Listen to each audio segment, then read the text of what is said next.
मित्रों सभी का स्वागत है आपके अपने चैनल स्वरान एकेडमी क्लासेस पर। यहाँ हम बात करेंगे Uttar Pradesh Atal Bihari Vajpayee medical university JNM प्रवेश परीक्षा 2025 को लेकर इसके एमसीक्यू यानी मल्टीपल चॉइस क्वेश्चंस जो हैं साइंस सेक्शंस के जो हम लेकर हाजिर हैं। इसकी पीडीएफ आप टेलीग्राम चैनल पर भी पा जाएंगे। तो आइए क्वेश्चन नंबर 1 शुरू करते हैं।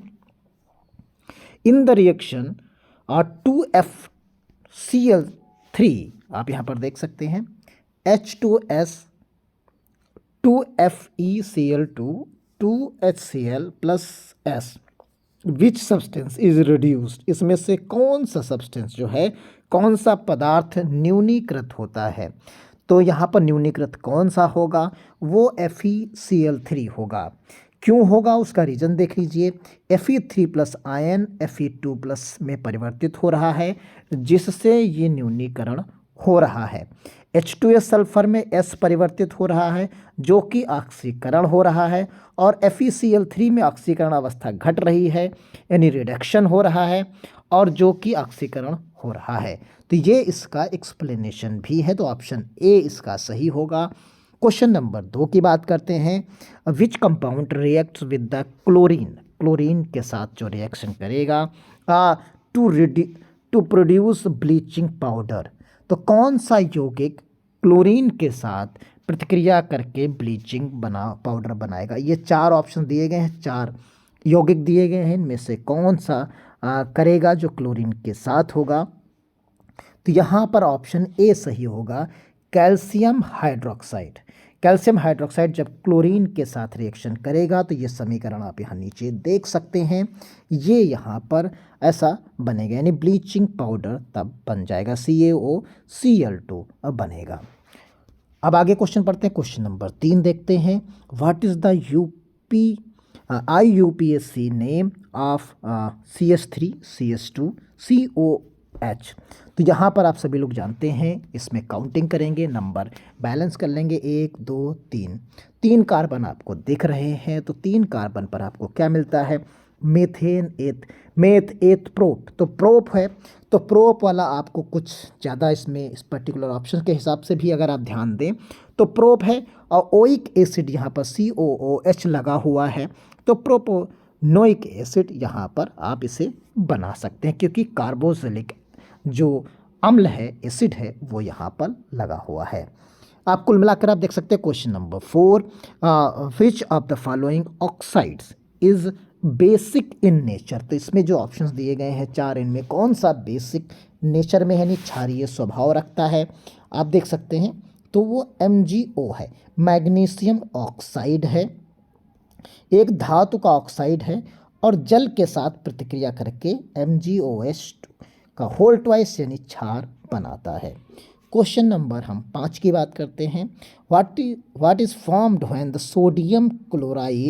Sodium bicarbonate react with hydrochloric acids, यानी जब सोडियम बाइकार्बोनेट हाइड्रोक्लोरिक अम्ल के साथ प्रतिक्रिया करता है तो क्या बनता है। तो यहाँ पर 4 ऑप्शन दिए गए हैं। 4 ऑप्शंस में आप देखेंगे जब ऐसा रिएक्शन करेगा तो ये आप यहाँ पर देख सकते हैं दिया गया है। तो रिएक्शन करने के बाद जो है सोडियम क्लोराइड बनता है, कार्बन डाइऑक्साइड होता है और वाटर बनता है। तो यानी सोडियम क्लोराइड बनेगा, कार्बन डाइऑक्साइड बनेगी और वाटर बनेगा, जैसा कि ऑप्शन सी में मेंशन किया गया है। तो रिएक्शंस आप यहाँ पर आपने देखा, रिएक्शन के माध्यम से आपने चीज़ों को समझा। क्वेश्चन नंबर यहाँ पर आप देख सकते हैं छठा है। क्वेश्चन नंबर 6 मिलेगा। तो what is the product of the reaction between ethanol and sodium. Ethanol और सोडियम का जो रिएक्शन है उससे क्या मिलेगा। तो सोडियम यहाँ पर आप देख सकते हैं, एथेनॉल देख सकते हैं, इसकी रिएक्शन होगी तो आपको क्या मिलेगा। तो ये चीज़ आपको देखेंगे। तो यहाँ पर जो सोडियम एथोक्साइड मिलेगा यानी एथॉक्साइड मिलेगा, सोडियम एथॉक्साइड मिलेगा। तो ये ऑप्शन आपका जो सही रहेगा वो बी ऑप्शन मिलेगा। रिएक्शन के माध्यम से आप नीचे समझ सकते हैं। क्वेश्चन नंबर 7 की बात करते हैं। Which of the following is a D block element. जो यहाँ पर ऑप्शंस दिए गए हैं उनमें से चारों में से डी ब्लॉक एलिमेंट कौन सा है, तो वो आयरन है।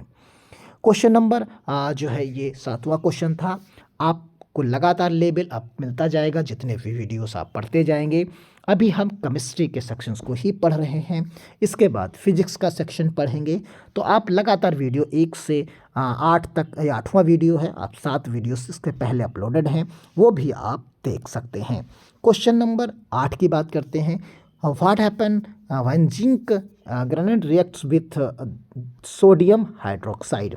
तो यहाँ जिंक कण जो है वो सोडियम हाइड्रोक्साइड के साथ प्रतिक्रिया करेगा तो क्या होता है। तो यहाँ पर आप एक्सप्लेनेशन देखिए, जब जिंक को हम सोडियम हाइड्रोक्साइड से रिएक्शन कराते हैं तो Na2ZnO2 plus hydrogen gas release होती है। तो यहाँ पर जो होगी, जो क्या होगा, तो आप देख सकते हैं यहाँ पर हाइड्रोजन गैस इज इवॉल्व, यानी हाइड्रोजन गैस यहाँ पर क्या होती है, निकलती है। तो क्वेश्चन नंबर 9, विच हाइड्रोकार्बन्स अंडरगोज सब्स्टिट्यूशंस रिएक्शंस। तो सब्स्टिट्यूशंस रिएक्शन के तहत कौन सा हाइड्रोकार्बन्स काम करता है। तो यहाँ पर आप एल्केन देख सकते हैं, तो ऑप्शन ए यानी सिंगल बॉन्ड जो होता है वो ऐसा करता है। एल्केन एक संतृप्त हाइड्रोकार्बन है, जो इसकी यानी सेचुरेटेड हाइड्रोकार्बन्स है वही जो है डिस्प्लेसमेंट अभिक्रिया यहाँ पर सब्स्टिट्यूशंस रिएक्शन यानी प्रतिस्थापन जो है यहाँ पर अभिक्रिया होती है। तो यहाँ पर आपने देखा कुल मिलाकर बुझा चूना का रासायनिक सूत्र क्या है। तो जो बुझा चूना है उसका रासायनिक सूत्र क्या है, क्विक लाइम की बात यहाँ पर की जा रही है। तो यहाँ CaO यानी कैल्शियम ऑक्साइड को बुझा चूना या क्विक लाइम कहा जाता है। ये जल के साथ प्रतिक्रिया करके कैल्शियम हाइड्रोक्साइड भी बना लेता है। तो कुल मिलाकर क्वेश्चन नंबर 10 हो गए। क्वेश्चन नंबर 11 चलते हैं। 11 में which of the following is disproportionation reaction. तो ये असहमत अभिक्रिया जो होती है उसके बारे में पूछा गया है। तो यहाँ पर आप पाएंगे कि जो क्वेश्चन नंबर 11 है उसका आंसर बी रहेगा, जो है H2O2 gives H2O plus oxygen, यानी यहाँ पर disproportionation reactions because the oxygen is both oxidized to O2 and reduce to water यानी H2O में। तो क्योंकि ऑक्सीजन का ऑक्सीकरण हो रहा है और न्यूनीकरण हाइड्रोजन यानी H2O यानी वाटर दोनों में होता है। तो यहाँ पर आपने देखा। क्वेश्चन नंबर 12 की तरफ चलते हैं। What is the hybridizations of carbon in ethyne. तो इथाइन में क्या होगा, यानी इथाइन में कार्बन का हाइब्रिडाइन क्या होता है। तो यहाँ पर SPDF के टर्म्स में आप सभी लोग जानते हैं, SPDF इस तरीके से सबसेल्स को हम तोड़ के रखते हैं। तो यहाँ पर SP के रूप में यहाँ पर रहता है। तो यहाँ एथाइन इस प्रत्येक कार्बन त्रिबंध रहता है और यहाँ पर इसका हाइड्रोजन SP के रूप में रहेगा। तो कुल मिलाकर आपने देखा कि SP के टर्म्स में यहाँ संरचना इसकी रेखाएं बनेगी। क्वेश्चन नंबर 13 में आप पाएंगे which of the following salt will give an acidic solution in water. तो निम्नलिखित में से कौन सा लवण जल में अम्लीय घोल देगा। तो अम्लीय घोल कौन सा देगा, क्वेश्चन नंबर बी है। तो क्वेश्चन नंबर बी NH4Cl रहेगा। तो NH4Cl रहेगा is salt of the weak acid and strong acids making a solution acidic. तो यहाँ पर जो अमोनियम क्लोराइड है वो एक कमज़ोर क्षार है, एक जो है क्लोराइड एक कमज़ोर क्षार है, और NaH4OH एक मजबूत अम्ल HCl का लवण है, जिसके ये जो है एक घोल अम्लीय बनता है। Question number 14, what is the role of concentrated sulphuric acid in जो है in the preparation of ester. तो ईस्टर के रूप में जो बनता है उसमें आप देख सकते हैं कैटलिस्ट का काम करेगा, डिहाइड्रेटिंग एजेंट्स, ऑक्सीडाइजिंग एजेंट्स। तो ये कैटलिस्ट का काम करता है कंसनट्रेटेड सल्फ्यूरिक एसिड, यानी कौन सा होता है, किसको कहते हैं, H2SO4 की बात यहाँ पर की जा रही है, यानी कंसनट्रेटेड H2SO4 एक उत्प्रेरक के रूप में जो है काम करता है। Question number 15, which type of isomerism is so by but butane 1 और इन, इसको यहाँ पर आइसोमेरिज्म के रूप में बताया जाए। किस तरीके का होगा, स्ट्रक्चरल आइसोमेरिज्म होगा, ज्योमेट्रिकल होगा, चेन आइसोमेरिज्म या पोजीशन आइसोमेरिज्म। तो ये पोजीशन आइसोमेरिज्म होगा, क्योंकि ब्यूट 1 इन और ब्यूट 2 इन में युंग अयुग्मित बंध की स्थिति अलग होती है, जिससे स्थिति ये समावयस्व यानी कि ये जो बनेगी वो पोजीशन आइसोमर्स में, यानी ऑप्शन डी आपका यहाँ पर सही हो जाएगा। Question number 16। क्वेश्चन नंबर 16 आप देखेंगे, what is the product of reaction between chlorine and cold dilute NaOH। तो यहाँ पर क्लोरीन के साथ जब रिएक्शन होगी तो क्या बनेगा, 2NaOH ये रिएक्शन कर रहा है, तो यहाँ बन के क्या मिलेगा आपको, NaCl बनता है, NaCl बनेगा प्लस NaClO बनेगा और प्लस वाटर बनेगा। तो ये इस तरीके से यहाँ पर रिएक्शंस आप देख सकते हैं, ये चीज़ें यहाँ पर बनेंगी। तो इसको आप कंप्लीटली यहाँ पर खोजना चाहें तो ऑप्शन बी आपको इस तरीके से मिल जाता है। तो क्वेश्चन नंबर 17 के चलते हैं, which alloy is use to make aircraft. तो एयरक्राफ्ट को बनाने में, बॉडीज़ बनाने में किस मिश्र धातु का हम उपयोग करते हैं, तो ड्यूरेलियम का हम यहाँ पर उपयोग करते हैं। तो ये लाइट वेट होता है, क्यों करते हैं, क्योंकि ये लाइट वेट एलॉय है, जिसमें मिलके बनता है कॉपर, एल्युमिनियम और मैग्नीशियम, मैग्नीज़ और मैग्नीशियम, 4 इसमें चीज़ें एलिमेंट्स मिलते हैं जो हल्की मिश्र धातु होती है। तो इसमें एल्युमिनियम होगा, तांबा होगा, मैग्नीज़ होगा और मैग्नीशियम होगा। हवाई जहाज़ के निर्माण में ये उपयोगी होता है। क्वेश्चन नंबर 18 की बात करते हैं। तो क्वेश्चन नंबर 18 में आप पाएंगे, एल्डिहाइड और ketones which reagent is use to distinguish between aldehyde and ketone. तो एल्डिहाइड और कीटोन्स में क्या अंतर करने के लिए हम किस अभिकर्मक का हम प्रयोग करते हैं, तो ये फेलिंग सॉल्यूशंस होता है, इसका हम विलयन का प्रयोग करते हैं, यानी ऑप्शन ए सही रहेगा।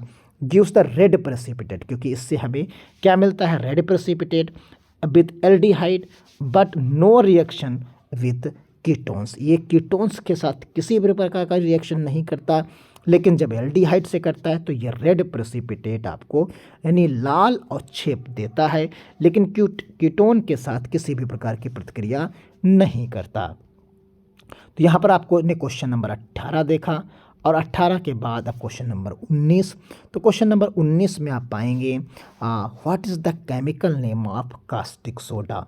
तो कास्टिक सोडा का रासायनिक सूत्र क्या होगा, तो आप सभी लोग जानते हैं कि जो यहाँ पर सोडियम हाइड्रोक्साइड हम कहेंगे इसे, और ये हमारा होता है NaOH यानी सोडियम हाइड्रोक्साइड होगा। ऑप्शन आपका यहाँ पर बी सही होगा। मिलते हैं अगले क्वेश्चन के साथ। क्वेश्चन नंबर यहाँ पर जो है, क्वेश्चन नंबर जो 20 है आपका यहाँ पर, what is the pH of जो है A0.1 HCl। तो यहाँ पर 0.1 HCl विलयन के pH क्या होगा, तो उसका यहाँ पर निकाल के बताया गया है। आप देख सकते हैं 1 होगा, 7 होगा, 14 0। तो ये 1 होता है। HCl is a strong acid, it's pH is calculated using the formula. इस फार्मूले का यूज़ करके हम इसे निकाल सकते हैं। तो आंसर इसका आपका ऑप्शन ए सही हो जाएगा। तो इस तरीके से क्वेश्चन 20 हमने यहाँ पर सॉल्व किए छोटे से वीडियो में। इस तरीके के छोटे छोटे वीडियोस आप लगातार पाते रहेंगे। अगर आपने एक भी वीडियो इसमें से पढ़ा है तो और वीडियोस भी पढ़िए, अपने दोस्तों को भी बताइए। फ्री ऑफ कॉस्ट आप पढ़ते रहिए, थोड़ा थोड़ा समय देते रहेंगे तो आपकी तैयारी भी होती रहेगी। धन्यवाद। जय हिंद, जय